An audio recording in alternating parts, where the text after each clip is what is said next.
Now friends, इस section के last 2 questions यानी सेक्शन ए के जो 20 क्वेश्चन है उसमें से जो 2 क्वेश्चंस आएंगे वो असर्शन बेस्ड क्वेश्चन आएंगे। असर्शन बेस्ड अगर क्वेश्चंस की बात करें तो क्वेश्चंस तो इजी होते हैं, लेकिन यहाँ पर ऑप्शंस को चूज करना थोड़ा सा टफ होता है क्योंकि इसके जो मीन्स होते हैं वो समझ में नहीं आते हैं। तो वन बाय वन फर्स्ट हम क्या करते हैं, इनके ऑप्शंस को समझते हैं कि ऑप्शंस क्या है। First A option, both assertion A and reason are true and reason R is the correct explanation of assertion A. Means एक स्टेटमेंट दी होगी, वो स्टेटमेंट पहले तो ये डिसाइड करना है कि वो सही है या गलत है, फिर उसके लिए एक रीजन दिया जाएगा, उस रीजन को भी हमें डिसाइड करना होता है कि उसका करेक्ट एक्सप्लेन कर रहा है या फिर इंडिविजुअली करेक्ट है या फिर रॉन्ग है।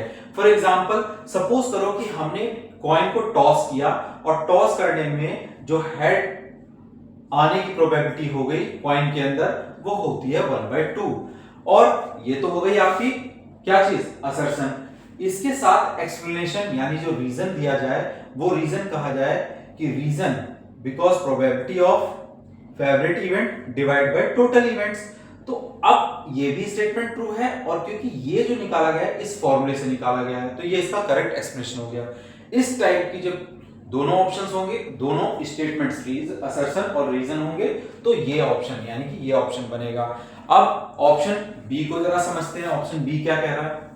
ऑप्शन बी है both assertion and reason are true and reason R is not the correct explanation of assertion ए।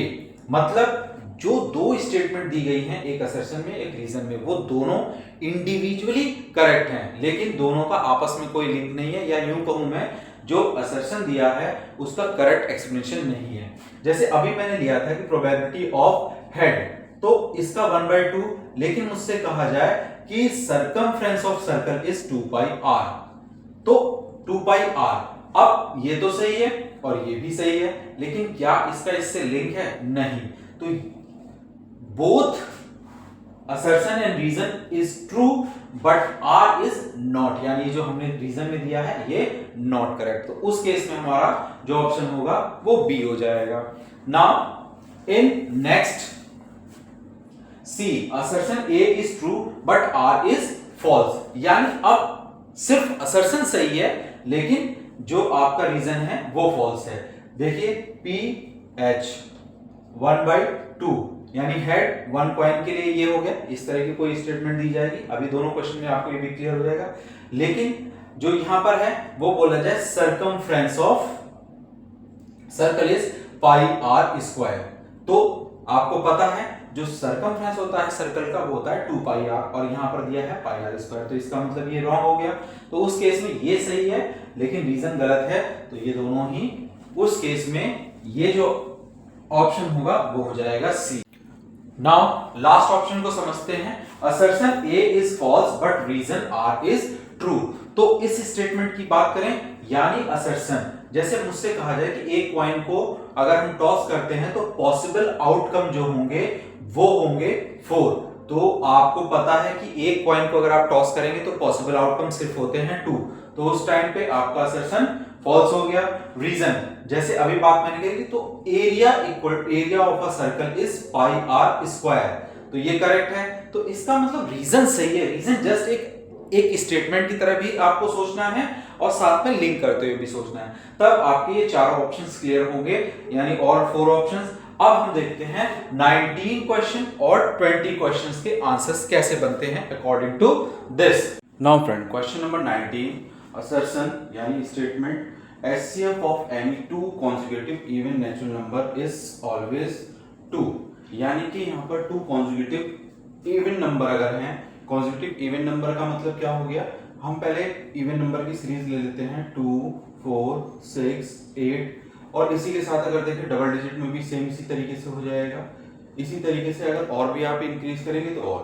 यहाँ पे खास बात क्या कॉमन है, अगर सब में से हम 2 कॉमन ले लें तो ये कुछ एक जनरल फॉर्म यानी 2n और 2n+1 where n is a natural number or you got the consecutive even number।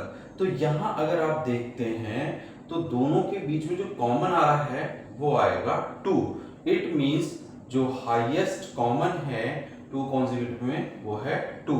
तो यहाँ पर जो कहा गया HCF of two consecutive even number is always 2 is correct. तो असर्शन आपका हो गया correct. Now reason, even natural number are divisible by 2। तो ये इवन यानी ये नेचुरल इवन नंबर है, डिविजिबल बाय 2। यस, अगर 2 आ रहा है तो 2 से डिविजिबल हो जाएगा। बट ये इस बात को कहीं से एक्सप्लेन नहीं कर रहा है कि HCF ऑफ दिस है, बस स्टेटमेंट ट्रू है। तो इट मींस दोनों ही क्या है, सेपरेटली ट्रू है। इसके अकॉर्डिंग जो ऑप्शन है वो है B, both assertion and reason are true and reason is not the correct explanation. तो करेक्ट एक्सप्लेनेशन भी नहीं है और दोनों सही है, तो इसके लिए आपका ऑप्शन हो जाएगा बी। नाउ 20 को देखें। Now question number 20, assertion A, if the radius of sector of circle is reduced to its half and angle is double, then the perimeter of the sector is remains same। मतलब सबसे पहले हम यहाँ एक बात करें तो वो सेक्टर के पेरीमीटर की बात कर रहे हैं। पहले हम सेक्टर का पेरीमीटर लेते हैं। तो सेक्टर क्या होता है, एक इस तरीके से सर्कल का पार्ट होगा एंगल पे, जहां एंगल थीटा और रेडियस आर है। अगर हम सिर्फ इस सेक्टर के पेरीमीटर की बात करें तो पहले ओरिजिनल पेरीमीटर क्या होता है उसको देखते हैं।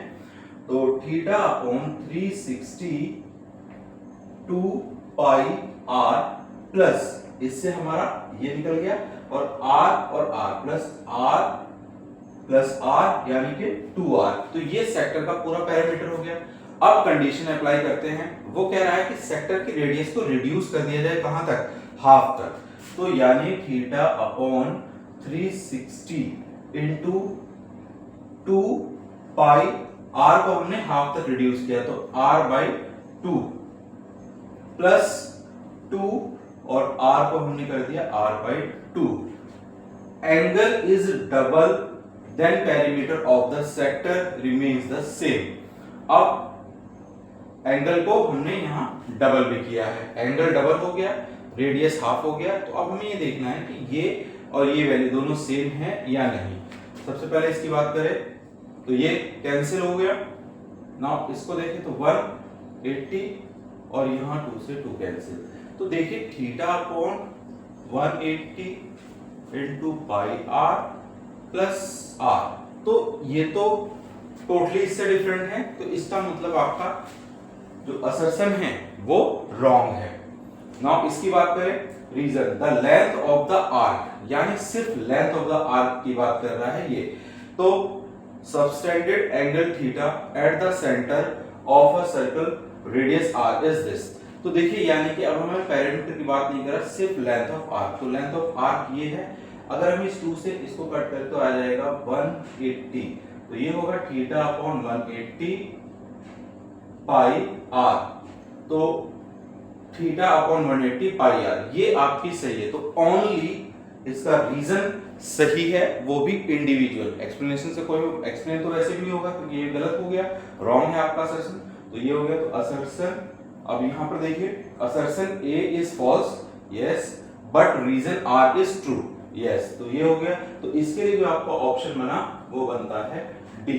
आई होप कि सेक्शन ए आपको सभी पार्ट से क्लियर हो गया होगा। बाकी आप सेक्शन बी आगे देखेंगे नेक्स्ट वीडियोस में। Thank you.